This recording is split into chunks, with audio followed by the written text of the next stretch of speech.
You may not give it much thought, but all that walking you do creates a lot of useful data. Plenty of companies have tried to capitalize on this, but none have made more noise than Fitbit. This is their newest tracker, the Charge. The Charge is the direct replacement for the Force, Fitbit's recalled tracker much maligned by reports of skin irritation. The Charge doesn't look much different from the Force, but it does use some different materials. Suffice it to say I haven't had any redness on my wrist. In fact, the Charge is actually rather comfortable to wear. The soft touch rubber on the underside sits smoothly and never catches on hair. The band is the same sort of design you'll see on most Fitbit products. Metal pegs that push in and lock into the rubber band. It's a bit annoying to take on and off, but this is less a problem as the rubber wears in a bit. On top, the Charge has a discreet slotted and textured design. In black, it fits in well with casual clothing, though this isn't something you'll want to pair with a suit. The built-in OLED screen is bright and clear even in the daylight sun. It's not exactly scratch resistant though.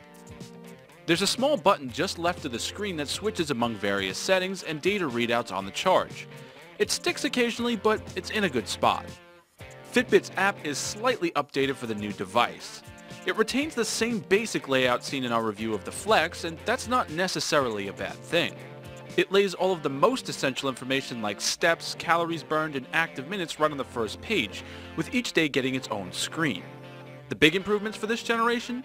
Automatic sleep tracking, which is a nice touch.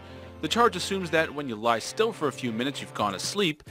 Turned out to be pretty accurate so far as time spent snoozing is concerned, though it's hard to say exactly how accurate the intricate details of the sleep data are. There's also easier food tracking, which basically boils down to a larger library of pre-entered meals and food items.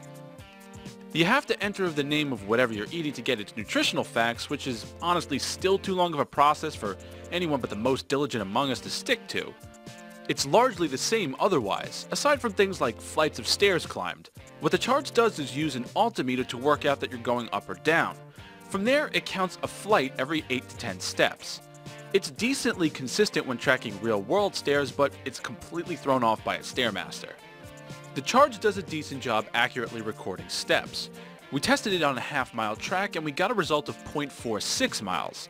It's a little under, but it is acceptable. You can also actively log a workout on the Charge by pressing and holding the small button next to the screen. It's geared towards walking and running, so don't expect a detailed breakdown of weightlifting sessions. All the stats that are tracked can be viewed in the app, but the most major can be scrolled through on the Charge itself. The order can be rearranged, but you can only choose from step count, distance, calories, and flights of stairs climbed. There's a clock on top of all that, and a programmable silent alarm to wake you up. The app gives you daily goals to achieve, along with daily challenges if you seek them out, but there's no special coaching or encouragement when you turn it on. The Charge went about 8 days on each full battery, and it only took 30 minutes to be brought back to 100%. That's definitely a livable lifespan, even if the charging port and cable are kind of awkward.